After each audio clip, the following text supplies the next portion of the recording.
ناظرین، حزب اللہ نے اسرائیلی آرمی چیف پر حملے کے بعد وزیر اعظم نیتن یاہو کو نشانے پر رکھ لیا ہے۔ لبنانی تنظیم نے حیفا میں اسرائیلی فوجی اڈے کو تباہ اور آرمی چیف کو نشانہ بنا کر صہیونی ریاست کو بتا دیا کہ وہ اپنی لیڈرشپ کی شہادت کے باوجود نہ صرف منظم ہے بلکہ حملے کرنے کی صلاحیت بھی رکھتی ہے۔ جب سے حزب اللہ نے نیتن یاہو پر حملہ کرنے کا اعلان کیا ہے، اس کے بعد سے اسرائیل میں کھلبلی مچ گئی ہے۔ نیتن یاہو محفوظ بنکر میں پناہ گزین ہو گئے ہیں۔ انہیں بھی اندازہ ہو چکا ہے کہ جب حزب اللہ میرے قصبے کے قریب واقع اسرائیلی فوج کے ہیڈ کوارٹرز کو عین اس وقت نشانہ بنا سکتی ہے جب آرمی چیف وہاں موجود ہوں، تو پھر وہ نیتن یاہو پر بھی حملہ کر سکتے ہیں۔ اسرائیل میں سیکورٹی ہائی الرٹ ہے۔ نیتن یاہو کے گھر کو بھی خالی کروا لیا گیا ہے۔ خود صہیونی فوج یہ اعتراف کر رہی ہے کہ حیفا کی گولانی فوجی چھاؤنی پر کیا جانے والا حزب اللہ کا حملہ سخت اور دردناک تھا۔ حزب اللہ کے ہاتھوں ہزیمت اور تاریخی ذلت اٹھانے کے باوجود صہیونی فوج کی جانب سے بڑکیں اور لنترانیوں کا سلسلہ جاری ہے۔ اسرائیلی وزیر دفاع یوو گلنٹ نے تازہ بیان میں لبنانی تنظیم کو دھمکی دی ہے کہ ہم اس حملے کا انتہائی سخت جواب دیں گے۔ اب اسرائیل نے جواب یہ دیا کہ انہوں نے لبنان کے شمالی علاقوں میں جہاں مسیحی آبادی کی اکثریت ہے وہاں بمباری کر دی۔ اس حملے میں بڑے پیمانے پر تباہی ہوئی اور 30 سے زائد معصوم نہتے اور بے گناہ لوگ مارے گئے۔ اسرائیلی فوج نے بیروت کے مدافعات میں حزب اللہ کی جانب سے چھپایا جانے والا اسلحے کا بڑا ذخیرہ پکڑنے کا دعویٰ کیا ہے، لیکن اسرائیلی فوج کے اس دعوے پر بھی سوالات کھڑے ہو گئے ہیں، کیونکہ حزب اللہ نے تردید کر دی ہے کہ اس کا کوئی بھی اسلحہ ڈپو نہیں پکڑا گیا۔ دراصل اسرائیلی فوج سے متعلق تل ابیب میں یہ تاثر پایا جاتا ہے کہ وہ لبنان میں اپنے ہیڈ کوارٹرز تک محدود ہیں، اور اس میں کافی حد تک حقیقت بھی ہے، کیونکہ فوجی جب بھی ہیڈ کوارٹرز سے باہر نکلتے ہیں حزب اللہ کے جنگجو انہیں نشانہ بناتے ہیں۔ ناظرین، حزب اللہ نے گزشتہ روز اسرائیل پر کیے جانے والے حملے سے متعلق تفصیلات جاری کر دی ہیں۔ لبنانی تنظیم نے اپنے بیان میں بتایا کہ اس نے اسرائیلی فوج کی گولانی بریگیڈ کو نشانہ بنانے کے لیے ڈرونز کا ایک اسکواڈ لانچ کیا، جس میں اسے زبردست کامیابی ملی، اور اس حملے نے اسرائیلی حکام کی نیندیں اڑا دی۔ اس کامیاب حملے کے بعد اسرائیل کے وزیر جنگ نے شمالی اسرائیل کی بنیامین میں حزب اللہ کے حملے کی جگہ کا دورہ کرتے ہوئے نقصانات کا جائزہ بھی لیا۔ دوستو، حزب اللہ کے اس حملے میں اتنا شدید نقصان ہوا کہ صہیونی میڈیا حزب اللہ کے اس حملے کو اسرائیل کے لیے بلیک سنڈے قرار دے رہا ہے۔ دفاعی تجزیہ کاروں کا کہنا ہے کہ حزب اللہ نے یہ حملہ کر کے اسرائیل کو سرپرائز دیا ہے۔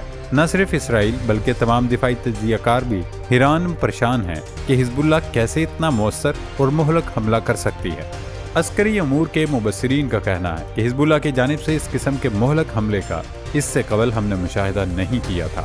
دوستو، گولانی بریگیڈ اسرائیلی فوج کے 5 باقاعدہ انفینٹری بریگیڈ میں سے ایک ہے۔ یہ بریگیڈ انتہائی تربیت یافتہ ہے اور اس کے فوجی جنگی علاقوں میں جاتے ہیں۔ انہیں اسرائیلی فوج کی ایلیٹ یونٹس میں سے ایک سمجھا جاتا ہے۔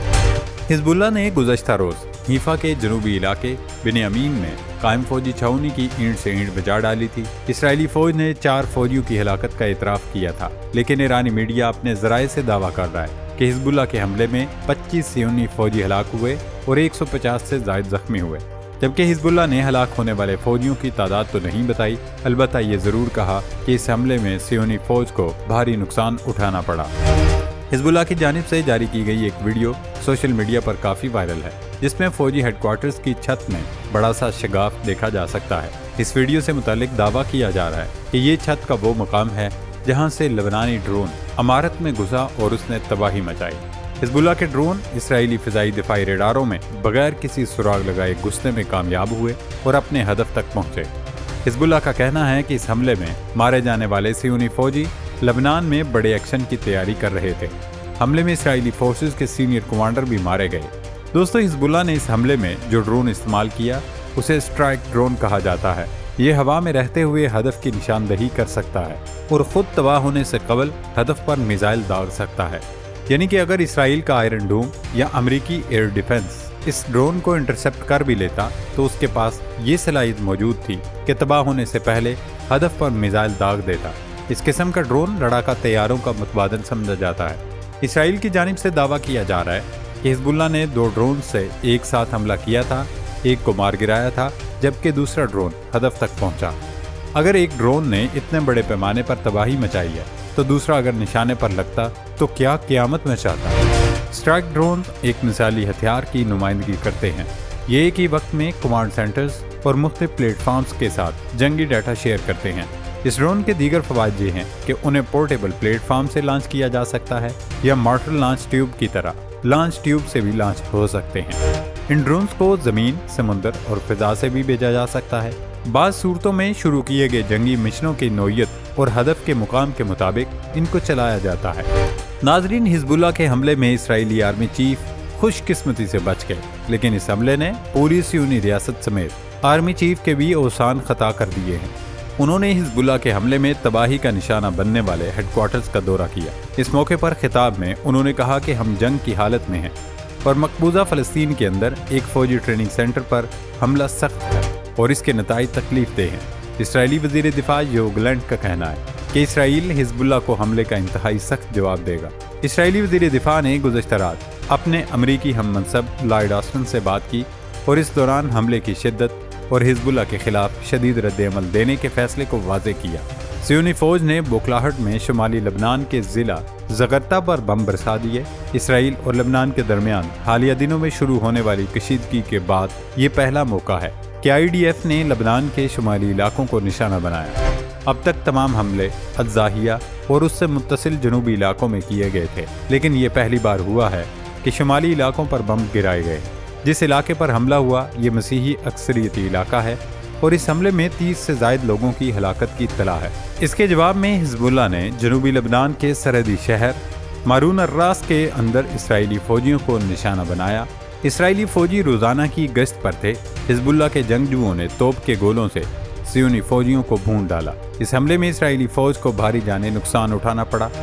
ناظرین، حزب اللہ کے ہاتھوں تاریخی ذلت اور رسوائی اسرائیل کا مقدر بن چکی ہے۔ صہیونی فوج زیادہ عرصے تک زمینی جنگ نہیں کر سکے گی۔ اب نیتن یاہو نے کوشش شروع کر دی ہے کہ وہ لبنان سے جلد از جلد فوج کی واپسی یقینی بنائے۔ حزب اللہ کے تابڑ توڑ حملوں اور ایرانی ڈرونز کے استعمال کے بعد اسرائیلی وزیر اعظم نیتن یاہو کو اپنی جان کی فکر ستانے لگی ہے۔ اسرائیلی میڈیا کا دعویٰ ہے کہ نیتن یاہو ایک محفوظ بنکر میں پناہ گزین ہو گئے ہیں اور انہوں نے اپنی رہائش گاہ بھی خالی کر دی ہے۔ اسرائیل میں اس وقت یہ سوال زوروں پر ہے کہ حزب اللہ کیسے اسرائیلی آرمی چیف کے شیڈول سے واقف ہوئی؟ کیا لبنانی تنظیم کا اتنا مضبوط اور مؤثر نیٹ ورک ہے کہ وہ اسرائیل کے اندر کی اطلاعات تک رسائی رکھتی ہے؟ اگر حزب اللہ آرمی چیف کے دورے کی جگہ پر حملہ کر سکتی ہے تو کل کو وہ نیتن یاہو کو بھی کسی مقام پر گھات لگا کر قتل کرنے کی صلاحیت رکھتی ہے۔